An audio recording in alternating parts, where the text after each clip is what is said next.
سمعت به الأذنان، فيها الذي والله لا عين رأت كلا ولا. سمعت به الأذنان، أنهارها تجري لهم من تحتهم، محفوفة بالنخل والرمان.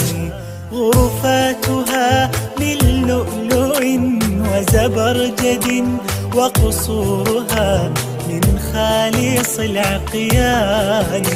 سكانها أهل القيام مع الصيام، وطيب الكلمات والإيمان.